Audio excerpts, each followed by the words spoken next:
All right, episode 26, I believe, of the Fuzz Club, and we're talking about the one and only Queens of the Stone Age and their new record, In Times New Roman. So we'll just go around and introduce ourselves real quick, and then we'll jump right into it. Blake, if you want to lead us off. I'm Blake from Aiwass. I'm Ryan from Hiders at Queen and Lick of My Spoon Productions. Our guest today, Tony. Tony Tornay from Fatso Jetson and All Souls. Bucky. I'm a music critic, reviewer, Doom Charts, Bandcamp, Ripple Effect. I'm Eddy from The Endless, Lords of Opium Church, and now Aiwass. Congratulations. Nice. I'm the newlywed Kris, so I'm off the streets, as you guys know. From the band. For you. And I'm Randy. I took him from all you boys. The milk is no longer free. I'm steaming with jealousy over here. I know. It's the hair. Mm-hmm. It is the hair.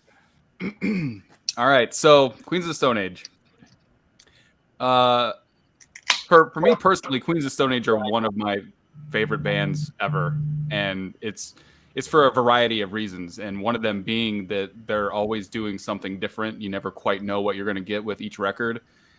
Until about Like Clockwork, I felt like then you could kind of tell what you were going to get with them. And Like Clockwork, and then Villains, and now apparently this was kind of a trilogy of albums, In Times New Roman being the third of that trilogy, and we'll kind of get into what that means in a little bit. But I felt like around the Like Clockwork time, they stopped being that band that kind of had rotating members and rotating vibes and different attitudes, and you weren't quite sure what the album was going to be like going into it. And this one, it kind of continued with that being part of the trilogy, but I enjoyed it, and I guess we'll get into some of that here in a little bit. But anyone else have any thoughts on just Queens in general and kind of what their experience with them has been over the years and going into this record? I mean, for me, at least, it's been a frustrating few years with Queens. Like my favorites personally are the self-titled Songs for the Deaf, and Lullabies to Paralyze. That's kind of my that early half is where I really enjoy Queens of the Stone Age. When you get to past Era Vulgaris, I kind of, to be honest, tuned out. This album was the first one that I really listened to that they'd done quite a few years, just because I kind of thought they were just over, at least for me, in my taste. I knew a lot of people who liked them, which was definitely interesting, but I found myself liking them more. Maybe I'm just a fucking snob. Maybe. Maybe. Well, yeah. I don't know. I actually think this one's a little different than the last couple, because I went back and I was listening to more Queens of the Stone Age albums to prepare for this. And I think it's a little more akin to if I was going to compare it to another one, Era Vulgaris, in certain ways. It kind of has a mix between Era Vulgaris and maybe Lullabies. And, those two albums were next to each other. So it's kind of interesting. It's definitely darker, I think. If we're approaching these last three records as a trilogy, because I believe it's the last three records have been the same lineup for the last three, when they've kind of had revolving, not so much members, but guests, and Josh does a lot of the stuff, I think it's by far the darkest one. And I think a lot of that may have to do with, if anybody knows about what Josh has been going through the past couple of years, from reading about it. But it's, I personally think this record is the best out of those three, the trilogy. I'm really impressed with this record. One thing I'm always impressed about with Queens of the Stone Age is every single record, because I bought their first one when it first came out. I've been a fan since the beginning, and even when I bought it, I didn't like it, the first record. And then back in this is the days of CDs, so I finally flipped through my catalog and put that CD back in again, gave it a chance. I go, holy shit, this is really good. It's like I didn't know. Every record of theirs has been like that for me. I hear it and I go, man, it's not what I wanted. And then it just grows on me.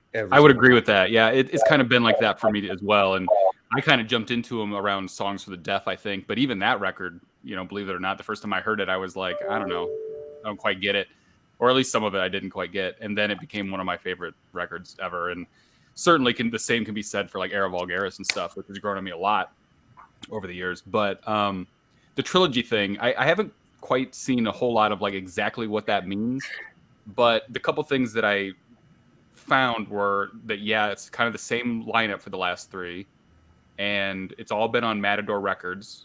I don't know if they had like a deal with them for only 3 records, but it was like a trilogy through Matador Records.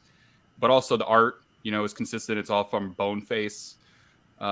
It's changed a lot over the last 3, but it's all from the same artist. So those 3 things, I guess, make it a trilogy. I don't know if there's more to it than that or not, if there was anything like thematically that made it a trilogy, but that's the word that I keep getting, I see getting thrown around a lot, is the trilogy. So we'll just assume that is what it is. So go ahead. Oh, I was just going to add, I had no idea about this trilogy talk, and I'm not an expert on Queens, and I've never considered myself a diehard Queens of the Stone Age fan. I think I'm kind of similar to what you guys all have said. I first time I heard their early albums, I really didn't like them. I got drawn to Queens, or I've discovered them when they were with their singles on the radio, the early 2000s, kind of the, No One Knows, the Sister, or whatever the hell, like, I can't think of the name of the song. And I really liked their singles. Like, those were the catchy, easy to listen to Queens songs. And I heard the albums, I was like, man, what the fuck is this? And now the older I get, and after listening to this album, I really haven't took the time to go back and like re-listen to the self-titled really since like a decade ago. But I would bet that I would probably like it now much more than I liked it back when it was more popular. And I think it's just true with all their albums. Like, my favorite album before this album came out was Like Clockwork, which you heard Blake. Like, me and Blake are sometimes polar opposites, and it makes sense. It makes perfect sense. That was like the album that like I fell in love with that album. But again, I didn't fall in love with Queens of the Stone Age as a band, like a cult following at all. Like, they're good. I'm like paid attention, but I wasn't like a diehard, and I still don't consider myself. I think the thing for me with like Clockwork was that it stopped being like surprising. And I think I kind of alluded to that at the beginning, but like there was a lot to that record that just seemed very mature and just very straightforward. And it sounded like a band that had found their sound and kind of like just went with that throughout the whole album. Whereas the rest of their albums before Clockwork were lots of surprises. There was, this weird track and this like fast track and this slower one and this acoustic one and this really heavy one. And there was different guest spots and there's screaming and there's different vocals and there's all sorts of different stuff going on. And I feel like they kind of stopped doing that at Clockwork. Whereas, just to get back to the record that we are talking about, they kind of did that with this one a little bit here and there. There was some weird stuff in it that I haven't heard from them in maybe a little while, I feel like. And one thing I appreciate about these guys, whether I liked the songs or not, is that kind of irreverent, I'm just going to do whatever the fuck I want to do. Like, I'm not going to follow any trends. I'm going to just be, who I am and what I do. And fuck you if you don't like it, kind of thing. So I do appreciate that. And I've always appreciated that kind of sexual swagger that they have. Like, there's a sexual energy that permeates through all their stuff that you don't really get with every band, Yeah. And I don't know exactly where it comes from. I don't know if it's like straight out of Josh's loins or what, but yeah, I think so. It's there, whether I like the tune or not. It's like, hey, there's something sexy about this. They've always been very sex, drugs, and rock and roll to me, and I love that about them.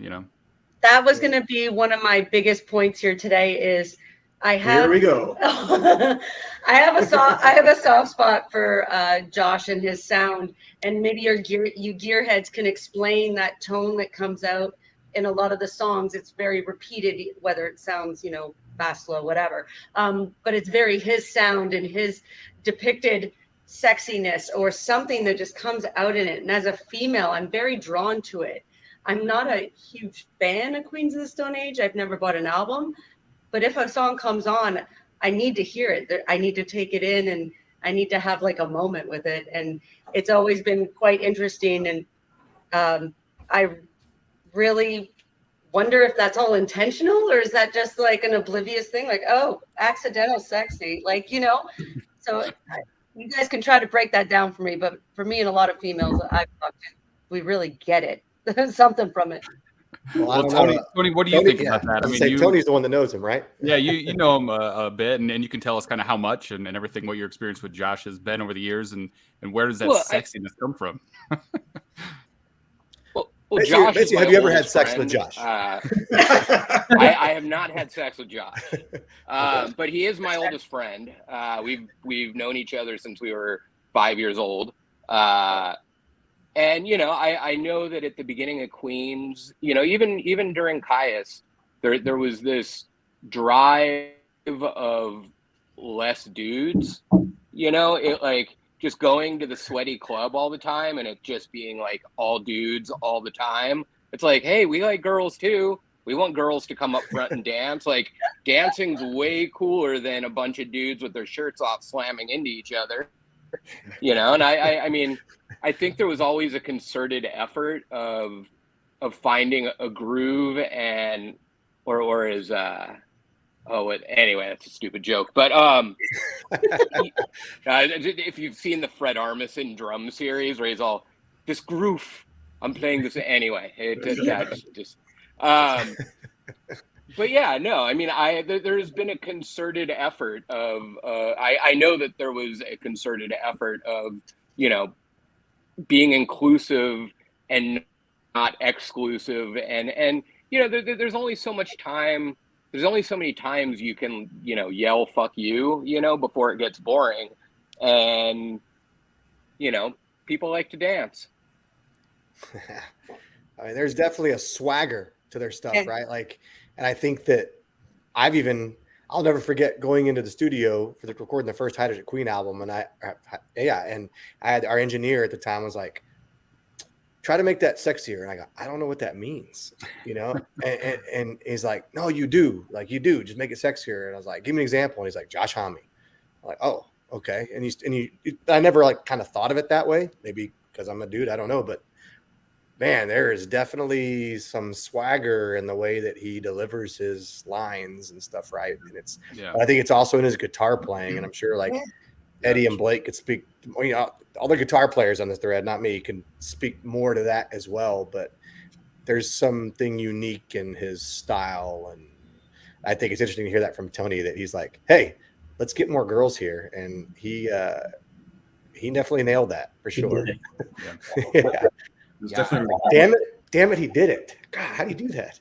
And Tony, would it possibly be just a sound of the area? Like we traveled out to Rancho de la Luna for my own personal reasons one time, and there's a real different feel out in the desert and out in those areas. And would that play in part of maybe some of that swagger or sound that becomes unique to him?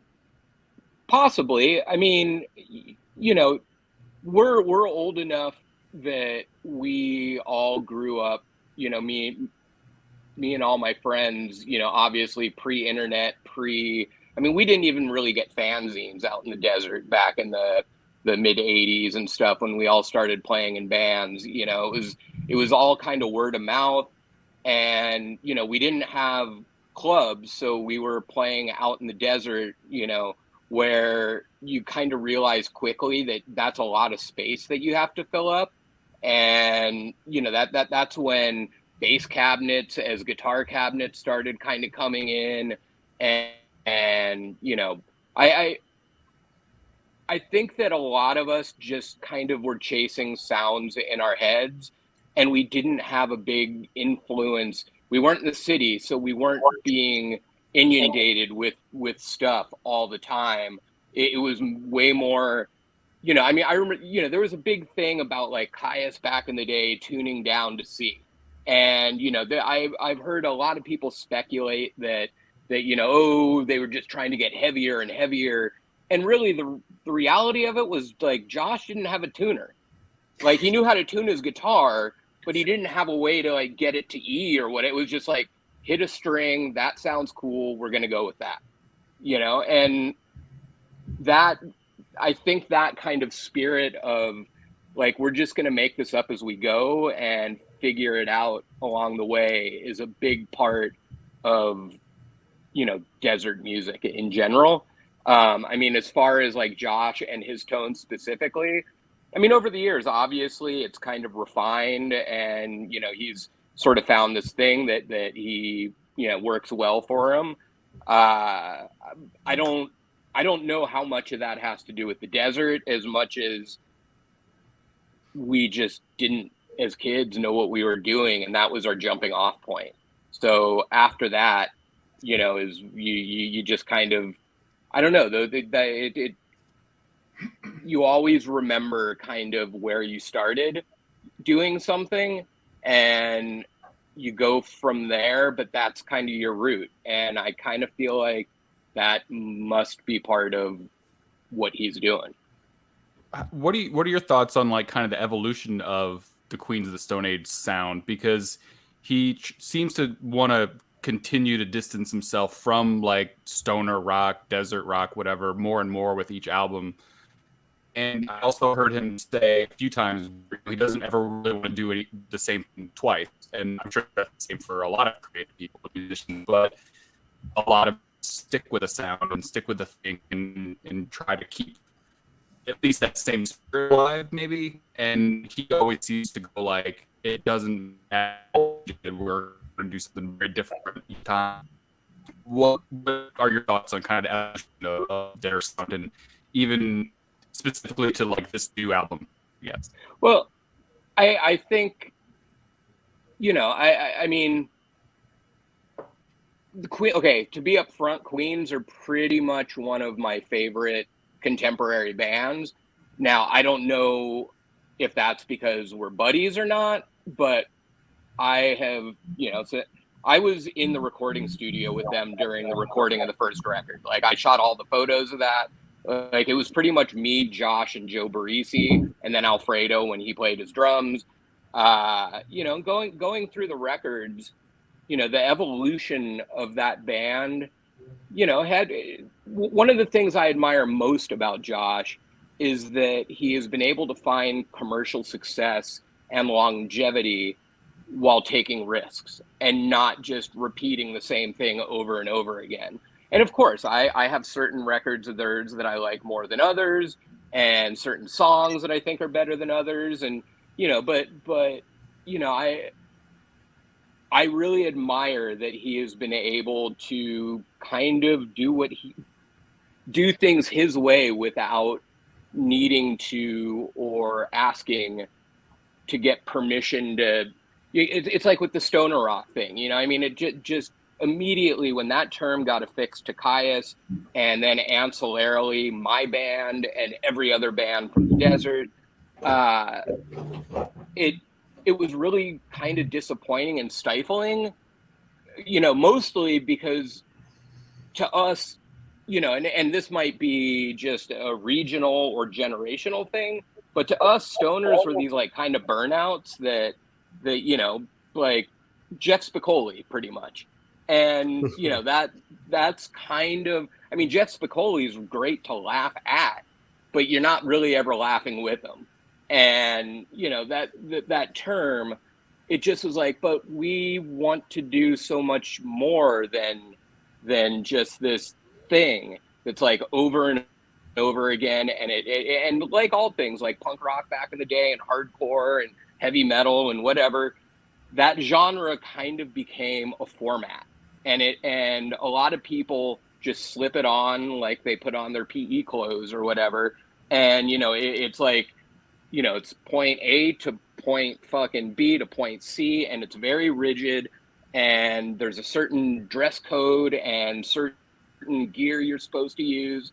And none of us like wanted to subscribe to that. You know, we all grew up, a really big influence to everybody in the desert was SST Records, you know, and they had, you look at SST and they have Black Flag, but they also have the Minutemen, and they also have the Meat Puppets. and the Bad Brains, and then later like Soundgarden, you know, and it was all over the map, and it was all these things, and it was amazing. And to us, and you know, I can't speak for Josh, but I would guess that I'm in the ballpark, that, you know, it's like things like SST that was the inspiration, you know, to sort of chase the things that are in your head, not a genre. And you know, the thing with their evolution and you know, the changing of band members, and you know, I mean, like I said, I have certain lineups of that band that I like better than others and whatever, but I still like all of it, and I've always enjoyed the ride of seeing where the next thing goes. Well said, and I agree with you 100%. Yeah, I mean, knowing that evolution of band members and different personalities and everything, and just kind of seeing where they always go next is what keeps me interested and keeps me as a fan, is just going like, whatever they do next, I'll check it out. You know, just being that kind of a fan, not going into it and not having any expectations like I might with some metal band or someone else, just going like, I don't have any expectations when they put out new music. I just, whatever they're going to do, I'll check it out, because I know that it's, you know, heartfelt, and it's going to be different, and it's going to be good. So I enjoy that about them more than anything. I've always looked at, and I know from the outside looking in, not knowing, that I was always impressed by Josh getting these different musicians and different lineups. And I was kind of just thought of it as a way of keeping things fresh. And like he always wants to do things different. And that's really a good way of doing it, is obviously bringing new people to the table. But speaking of the record, you know, we're mainly talking about today, the most recent record, the fact that he has had the same lineup for years now. I do think, you know, this is my opinion, but this record stands out. And I do hear the similarities of the previous two, but I still think this one really stands out. I think it's a little heavier. It's got more swing. I think there's some songs on here that completely are all out grooves, and has the heartfelt thing. It's got a little bit of everything, you know. But I just think this one stands out so much to me with the same lineup that he's had. So let's talk about some of those specific tracks, because we've kind of been talking about them just kind of theoretically and everything so far. But you know, what are some of the parts of this album that make it so much different than the last two, or anything, and stuff that we enjoyed the most? And what do we think of the singles? For me, you know, when I heard Emotion Sickness, I wasn't sure where this was going to go as a record, and I thought maybe it was kind of a weird single to lead off with after having a 6-year break. But when they came with like Paper Machete, I was like, oh, this is awesome. Paper Machete is great. It sounds a lot like Lullabies, and it was like Queens that I really, really love, and I just love that one a lot. That's a good song. Hey, can we pause for a second? Speaking of Emotion Sickness, Tony, you remember being on the road and that song was released while we were touring together, and there was like a hour debate in the van of like trying to figure out who they ripped off on the chorus. But I don't think we ever figured it out. Yeah, I remember that. I don't think I ever heard it, you know, or like I never, there wasn't like a reference ping for me of like, oh, that sounds like. But yeah, no, I totally remember sitting around trying to figure out, God, what were the leading theories Wheeler's the one that brought it up, because Mario, what does that sound like? What is that? And he said, like, I think he said Boston, like a Boston song. And then Mario goes, no, it's like, I think it's a song from the Styx. And they were just going like, man, we were for an hour just diving into all these old songs, which I was sitting there like just loving watching. It made me also be like, this is kind of a credit to Josh or Queens, that if he did rip somebody off, we can't pinpoint it, and it still sounds like him, you know. So I don't know. I thought it was kind of interesting but we were just a solid hour of that trip trying to figure out what song it sounded like, and we couldn't find it. I found, like, when that single came out, I did not like it at all. Like, I was like, what the, like, this sounds like the worst Queens of the Stone Age song I've heard in a long time. And so that like, kind of put a, I don't know if like that was intentional. You compare it to the rest of the songs on the album, it's still probably my least favorite song on the album. I want to. But then you go like it made the album that much better when I listened to it. When it came out, I was kind of relieved. I was like, all right, that was a spoof, or like they did that just to fuck with us. Yeah, like they said, let's take the weakest song on the record and put it as the single, because I didn't lose like an intrigue. I still wanted to hear the record. Yeah, You know, like, I still, and then like you kind of said, I was worried and then very pleased when I heard the record, you know, as a whole. Yeah. I think my favorite track on there is the last one, the Straight Jacket Fitting. I found like a lot of the songs they got a big mix of like the last two albums plus like the earlier stuff as well. I'm a big fan of. But when I like hear this music, like I just picture like a sideshow, like a dark freak show with like sloth influence, like slow, like off time riffs and stuff. It's just like kind of like sexy riffs too, but Yeah, I like it, but I don't love it. I don't know. It's good. I thought that the best songs were the songs that weren't singles. Like Yeah. my two favorite were definitely Straight Jacket Fitting. That was my favorite song off the album. And then Maid's Parade was probably my second favorite. I thought they had just something extra going on that really reminded me of kind of like what you were saying, Ryan, about their experimentation and how they're always willing to surprise you. Those songs surprised me. Not just in terms of the last few years of Queens of the Stone Age, but in terms of the album itself. And I think that what makes those songs so special, to me at least, is that they kind of complete the album and give it a depth that I don't think that at least some of the other songs had for me as a listener. But those two songs, I mean, just especially the last song, are really, I think, some of their better songs they've made, in terms of kind of the thought going into it and things like that. I could be completely off my ass, but at least, you know, as a listener, I found myself kind of entranced by those. As I was playing this out, I played it 5 times today, but I found myself repeating those songs a lot. I like how the album really starts off. The opening track just really is a really strong track that just gets the album going right away, which is very, in my opinion, important for any band and album in the genre. Is like you gotta have a strong opener. I think that's And obscenery. it goes back to classic music, whatever, but it's true. And this obscenery has that sexy swagger, like Josh's vocals are like, it sets it apart like right off the bat. Like, this is Queens of the Stone Age. Josh is sexy. Everything about this, like, let's go dance and like fuck some shit up.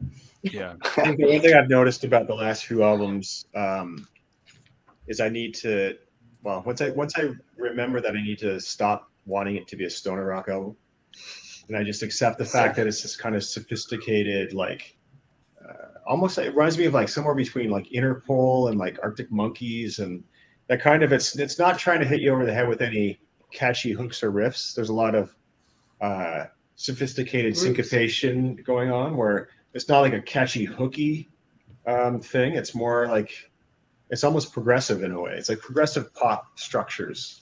Like they're not following any structure that happened before. And so once because I'm a sucker for hooks and for catchiness, if I just let go of that, then I'm able to enjoy it a lot more.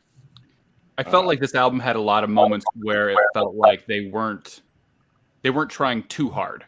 Like he let it just breathe and let it be what it is. And whereas like Clockwork and Villains had some moments on it where it felt like they were trying really hard to be Queens of the Stone Age. They weren't quite sure what that meant, and they were trying really hard to be it. Whereas this album felt like they were just like very comfortable with whatever this was and what it became, I guess. Yeah, I think one of the things, like go ahead, Tony. Yeah, go ahead. Oh, I was going to say one of the things that I've always appreciated about the Queens is there are some bands that are trying to show you how clever they can be with their songwriting, and then there's other bands that are really clever but make it seem really easy. And I always felt like the Queens, I always felt like it was clever, but like you didn't really realize how clever it was until you sat down and tried to potentially play along to it or whatever. You know, just things kind of will dart in and out.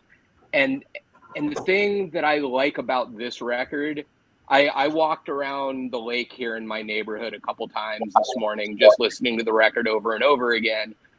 And, you know, I realized, I mean, there's a song or two on there that might not be my favorite, but I realized that I was almost listening to the entire record as though it was like just one long song.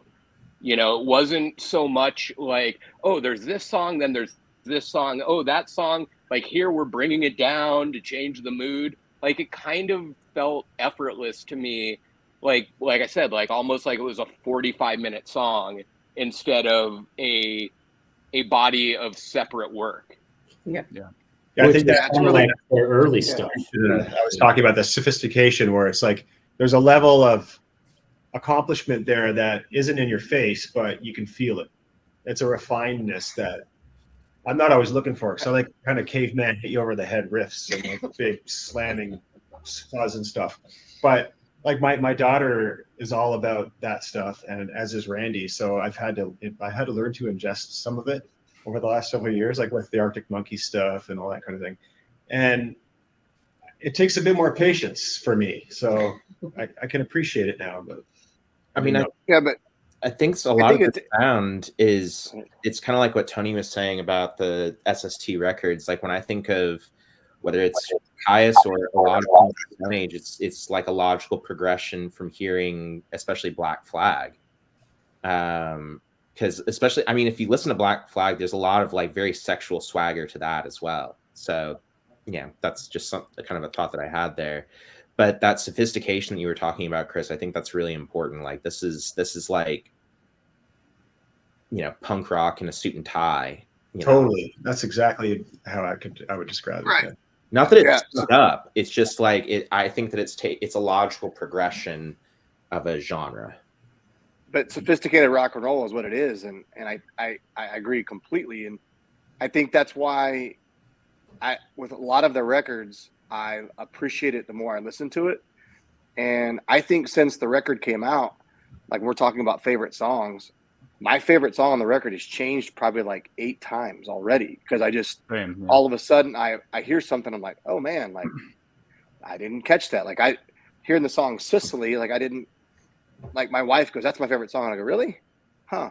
And I kind of was like Tony, where everything kind of blends together, and I had to be like, all right, which one is that?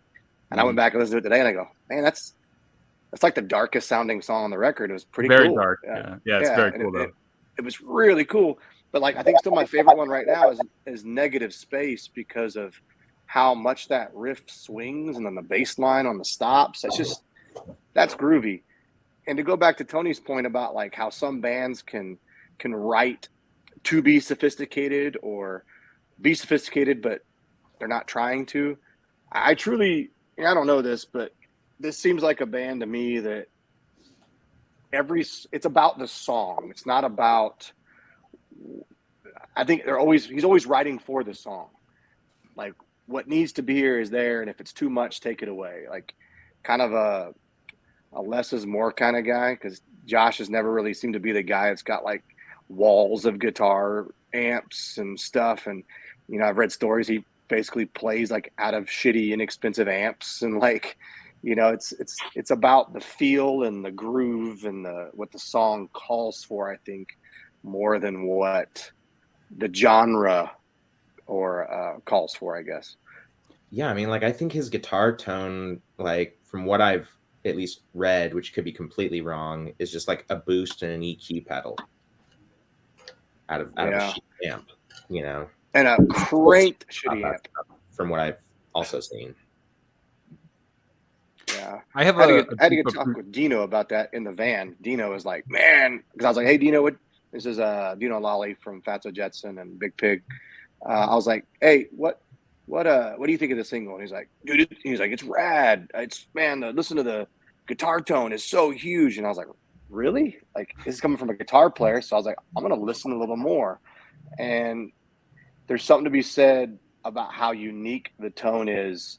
The strings sound like they're that thick, and the amp is cranked all the way up with no gain. It's very unique. And I can't quite put my hand on it. And I think a lot of it's the way his strumming patterns and the way that Josh plays. I mean, I heard he was raised playing like I don't know. Tony knows more about what kind of music he played growing up, but I think he was trained playing like a totally different kind of genre, obviously. Like, I want to say it was like folk or banjo or something. I can't remember. That I don't remember. I mean, I remember when we were kids, our favorite bands were Discharge and Black Flag.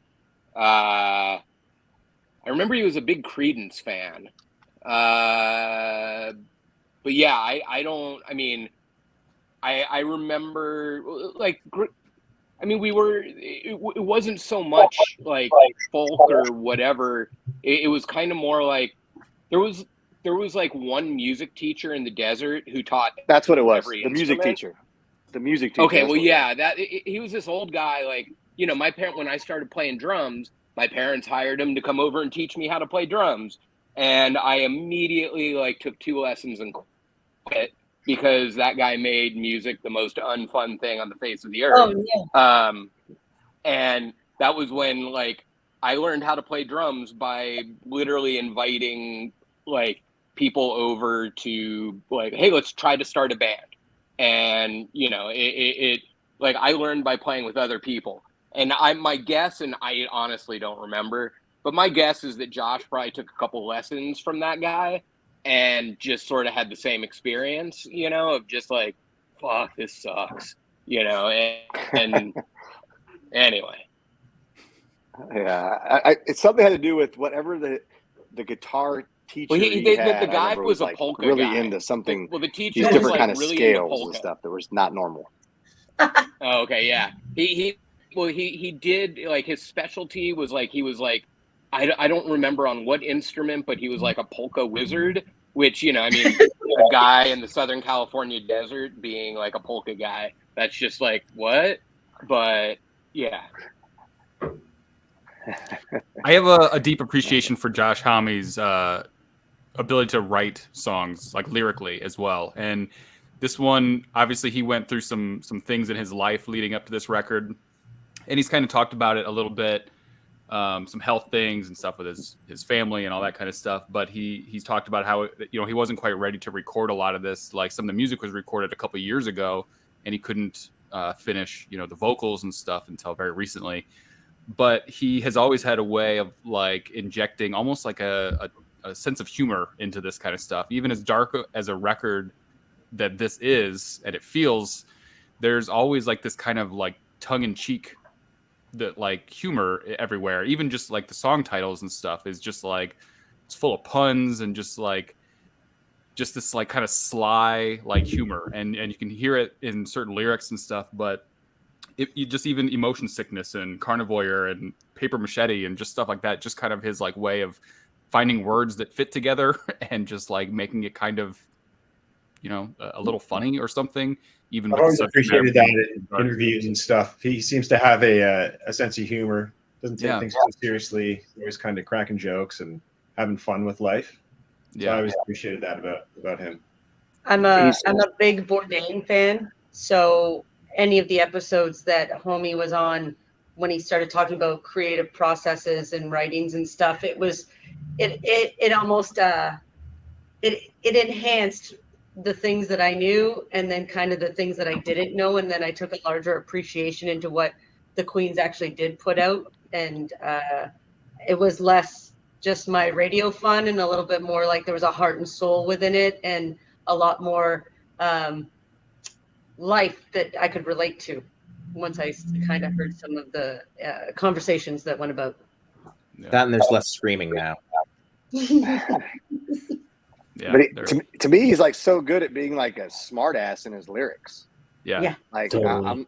I'm man, what? He's got dad jokes in his lyrics and Right. like expressions that, you know, people, you hear these expressions all the time that mean something. He's finding a way to use them in his lyrics that are very, very unique. He's a very clever songwriter, without a doubt. One of my favorite lyricists, for sure. Yeah, It reminds me of like skateboarders.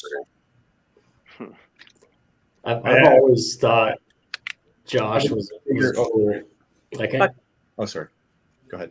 Oh, no, I was just gonna say I've always thought Josh was cool. I've always liked him, despite like he has got a lot of negative press here and there throughout the years. I was always like kind of in that space, like wondering, well, what are these guys talking about? Like, I still think he's cool, like just from his music, like you said, his sense of humor, and like I always thought he was a badass. And Tony, how cool is he? Lay it all out. Give us the truth. Well, I think Josh is maybe one of he is a hilarious dude. I mean, he's got a sense of humor on him. One of the things, honestly, that I was really surprised about that I didn't really catch on the first couple listens of the record was how personal some of the lyrics were. And I only say that because I've always kind of felt like a lot of the songs lyrically are kind of a wink and a nod, and they, you know, they aren't expressly obvious, like about what he's trying to say. And, you know, even this morning, like I happened to Google the lyrics for Paper Machete, and I was like, damn, like that's, you know, that's a pretty harsh. It's a side of Josh that lyrically I don't know. I mean, there have been some things here and there over the years. I'm like, I'm pretty sure I know what that's about, or, you know, whatever. And that's just yes from me. Like, I've never asked, like, is that about, or who is this, or whatever. But, you know, I mean, I know what's been going on to a degree. You know, I mean, as I guess everybody here on this panel knows, and reading that stuff, I was like, damn, like, you're not fucking around. Like, this isn't a wink and a nod. Yeah, it's pretty blatant for sure. Yeah, it kind of brings up that interesting thing of like, because generally I try to separate the person making the music or the art in general from who they are as a person. Like, if they make good music, as long as they're not a fucking Nazi, like, cool. But you know, it's interesting when artists bring in their personal lives in more obvious ways after things like kind of what's been in the news and stuff, and you know how vulnerable the feeling that's got to be. And so that kind of informed how I listened to some of these songs, maybe why I liked the last song so much. So overall, how do we feel? It sounds like it's been generally positive for this record. And I don't know. We didn't really talk specifically about the last few or any other ones, but I would assume that this was a step in the right direction for most of us in our opinions. And, you know, what do you think about what's next for Queens? This is the end of the trilogy, as far as I know. You know, you think they're going to go somewhere different, somewhere further, somewhere heavier, somewhere back in time? What's everyone think? I have no idea what this trilogy thing is. Like, I literally on Facebook saw that, like, somebody said the back of the artwork says like Clockwork, villains, and in Times New Roman. You know, like I don't know what the trilogy thing is, so I don't know how that relates to what came before or what might come next. I mean, my personal 2 cents are that I was thinking about this morning, listening to the record, is, for me personally, it's probably my favorite Queens record since Songs for the Deaf. With, you know, maybe in competition with Era Vulgaris after that. But yeah, I'm a fan. Yeah, agreed. Yeah, it's the strongest record for me. But I mean, I truly like all the records individually, even this trilogy as they're calling it. I still look at the records at how they stand alone and still have their own character. Mm-hmm. I mean, it's hard to beat Self-Titled for me. It's always been my favorite, and I think that is still like the most. I mean, it's the first record, of course, it's the most raw, but I've always appreciated that record, and I don't know. Obviously, I would want them to go back like in a direction like that, right? And write some. But I mean, thing is, they write good songs. I'm not worried about what comes next. I think so much. I have every bit of faith that it's something that as I listen to it more, I'm sure I'll appreciate at some point. Yeah, they're one of those bands where I kind of go like, I'm not gonna even ask you to like do anything specific as long as you're like being authentic. Like I'll kind of let you do whatever you want, kind of a thing. And so far they've been pretty good at doing all that. If he decided to create the heaviest doom album of all time, I would be happy with that. Just saying, it would probably be unique. Yeah, just saying. If you happen to decide to do that, I wouldn't be upset. He could probably make it the sexiest doom record. That's what I'm thinking. He'd probably fucking destroy at it. Yeah. I'm hoping from I know that this has a lot of personal emotional ties within it. I hope in this repeated idea of a trilogy that this is maybe a big exhale, and then there's almost like a rebirth or a reborn. So it could go back to the beginning, or it could be something newfound, or maybe it's a little, hopefully life gives you the direction and the feeling comes out for the band and for Josh and whoever the creative aspects are, that this was a big, deep, emotional exhale. And I appreciate every little bit that it gave. And then hopefully there's an inhale, like whether it's an up or an out or whatever it is. I really appreciate what they do and how they do it. And there's no mistaking a Queens of the Stone Age song when you hear it. There is that sex and that tone, and I will always be listening for it. I'm here for it.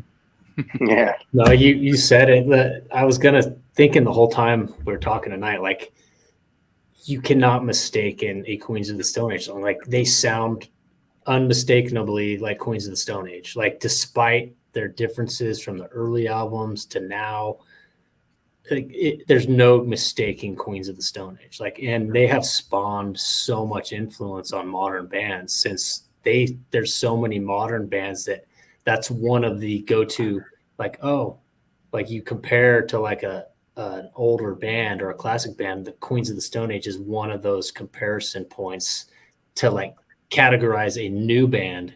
Like 100%. It's got a Queens of the Stone Age vibe going on. Like everyone knows what you're talking about. Yeah. To that point, there's about Queens of the Stone Age because I heard Songs for the Deaf when I was in like elementary school, and then I found through that Caius, and then through that I found Electric Wizard, and it just kept going on and on and on and on. So this is whether you like, for me, I'm not a huge fan of the last few albums, but I still respect them because without Queens of the Stone Age, I'm not on this podcast, for example. Yeah. I'm probably not a musician. Mm-hmm. Yeah. But like on that trilogy note, I knew nothing about this trilogy talk till you mentioned it tonight. And like I'm looking at the album, so it's got the ... like Clockwork, and then the ... to finish off. So it like just the titles alone kind of bring it. There are some things, but it's kind of vague. It's not very like cemented trilogy. There's like just a couple things, little hints, but I don't know. But you could also lump those three. The last three albums do sound the most familiar together compared to the pre-like Clockwork, like Blake opened the show up with. Like pre-like Clockwork, it was slightly, there was a little bit different vibe going on than what the last three trilogy albums have, and it's all good. It's different preference. So I think part of what's great about them is they have a pretty wide swath of like demographics who listen to them and enjoy them. It's not they're one of the most mainstream of what we're calling this, genre, which is a large umbrella of a genre for sure. And they're not stoner rock. No. I've never put them in the stoner rock category for whatever they're from the desert, but this isn't stoner rock by my terms. Like there's been some people like, still like Queens of the Stone Age is your textbook stoner rock. Like I don't put them in stoner rock. Like it's more punk than stoner. I don't think any of their records are, and I think Caius, could qualify, because that's what kind of term desert comes rock from. or whatever. Yeah, and I remember to a fault where I bought the debut record and I was so pissed it didn't sound like Caius that I put it away for a long time, But I mean, there's like y'all said, there's no mistaking their sound almost, and there's no mistaking the dozens and hundreds of bands that have ripped them off or have attempted to.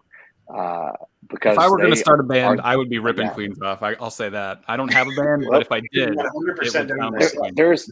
There's a lot of successful bands that have made it by ripping Queens of Stone Age off. It's just part of the hell. My band name even got Queen in it. It didn't even dawn on me until later. Like, one of my favorite bands is Queen. Shit. I had a nickel for every time Randy said, "Hey, can you sing that more sexy like Josh Homme?" Like, I swear, I'm not even lying at all. Yeah, it's a thing. It's a thing. It is. One of the parts on this album that really stuck out for me is like the guitar solo for Paper Machete. I think Troy plays that actually. Yeah, it's really like wild. It's just strange and weird, but it just did whatever and like doesn't sound like a typical guitar solo at all. It's got that really. And he's the one constant. Yeah.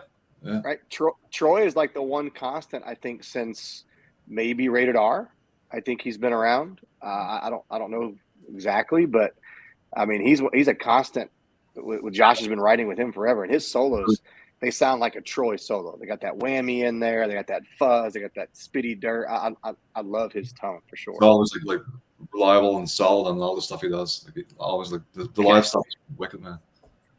And he doesn't pick bad bands to be in either. He's been on quite a few successful ones. He was on Songs for the Deaf. He wasn't on Rated R, but yeah. Okay, I couldn't remember. I know it was early on, and he's been in bands like Failure and Perfect Circle. I mean, he just picks really rad bands to be in. Yeah. All right. Well, is there any last words on this one? I think that we covered it pretty well. I'm hoping to see them live on this next tour. That's for sure. I thought you were going to say, when's the Caius reunion tour coming through? Maybe Ripple the other question. How about Ripple Fest next year? Yeah. Oh man, I'd love for that to happen, but I think the consensus, and Tony can probably back this up, that may never happen. Probably not. Probably not. From what I can gather, that'll probably never happen. Yeah, I don't even know how to approach that question. Just and then you get into the bickering of which lineup is it, or if it's not a certain lineup, who's involved and who isn't, because there was overlap of different members at different times. And yeah, that's that whole, I'm glad that I'm not involved in that debate internally. That's, I mean, what would be the lineup people would want to see? Is it the Blues for the Red Sun lineup, or is it a mishmash of like, I mean, I don't know. It's like is it Nick on bass, or do you go even further back and go Chris Cockrell on bass, or Brant or Alfredo? I mean, I like I said, I'm glad I don't have to make those decisions. Yeah, that's not easy for sure. And if they were to do any of it, half the people would be pissed off and say it's not the right lineup anyway. Yeah. I know, it's like lose in a way. I mean, there's a lot of happy people. I'd be one of them, but there is going to be the diehards, right? They're going to say it's not right or something. You never know. Yeah. All right. Well, let's put a bow on this thing, and everybody want to go around and tell us what you're up to and plug whatever you'd like. Blake, you can kick things off for us. Yeah, it's been more and more announcements. By the time this comes out, I'll be able to announce not only that Eddy has joined us on bass, so that's really awesome, but also that King Volume will be putting out the second album, which is called The Falling. It comes out Friday, October 13th. So Friday, October 13th. Really excited for that. Very cool. Congratulations. Thank you. Eddy as well. Yeah, congrats, man. What are you up to? Besides. Yeah, with Aiwass, I'm working on music for the third album. The Endless, we're going to the studio next month. Lords just got asked to open up for Hippie Death Cult September 13th at the Starlight Room. So it's not announced yet, but by the time this comes out, it should be. And if it's not, please edit this out. Yeah, that's it. Awesome. What do we have going on? I have no idea. We got a split coming out with Aiwass. Yes, that too. Sorry, I thought I'd let you guys. That's okay. Yeah, we're just old hat now, eh? No, we got that coming out. We got a whole bunch of shows. August is gonna be busy with shows. September's busy with shows. We got a live stream thing that we're working on. We're writing for the second album. We should be going to the studio this fall. Digital EP. We've got a digital EP coming. Well, I'm sorry about that. I don't know. I think we can. It was delayed. It's whatever. Sorry, I'm a girl. I'm just gonna say things like. Anyways, yeah, we got stuff in the chute ready to fire. So cool. Tony, what are you up to? Fatso Jetson has a couple festivals coming up. Playing a festival in Albuquerque in the beginning of August, and then Ripple Fest in September. All Souls is doing some regional touring. We're going to be up in the Bay Area next month. And then I put out a book of my photography with corresponding essays. It's all stuff that, if you're into this kind of music, it's Salton Sea, Bombay Beach, all the stuff you've seen from like Caius Records and Fatso Jetson in Queens. It's all desert landscape photography of all this stuff with my essays. You can get that at tonytornay.bigcartel.com. And other than that, I'm just, being useless in general. Very cool. I'm gonna get that. I love Salton Sea and Bombay Beach. That place was trippy as fuck. And Slab City and Salvation Mountain. I really enjoyed those areas. They're all in the book, and it's all stuff I shot actually back in the late 90s, early 2000s, before Bombay Beach caved in on itself. And oh no way. Yeah. So TonyTornay.bigcartel.com. Cool. Yeah, it's an awesome book. It's an awesome book. I'm doing it. Bucky. Yeah. So not a whole lot going on.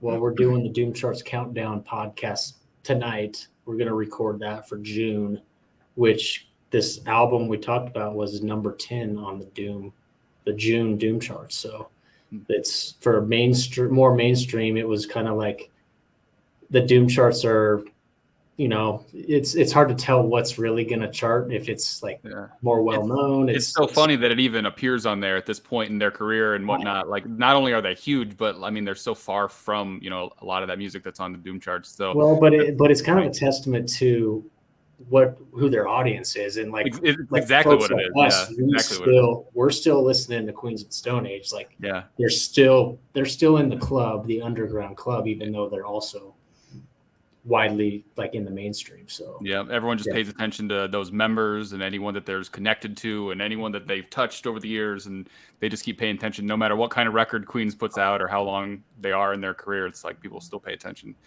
Very cool. Ryan. So by the time this is out, we'll be in the middle of our first brewery tour. We're doing a brewery and dive tour where we're playing all breweries. We're filming a documentary of us tasting the beers and touring. On that tour, I'll get to see you, Tony, in Albuquerque, because we play that festival the same day, Burke City Rock Fest, and then obviously Ripple Fest. When we get back from that, tour. I'll be polishing up the vocals and maybe a couple things here on our second record, which is slated for a spring of 24 release, which I'm excited about. Yeah, very exciting. All right, guys. Well, everyone go check out the new Queens record, and we'll see you on the next podcast, I guess. Awesome. Thanks, guys. Hey, thanks, Tony, again. Appreciate it. Thank you, guys.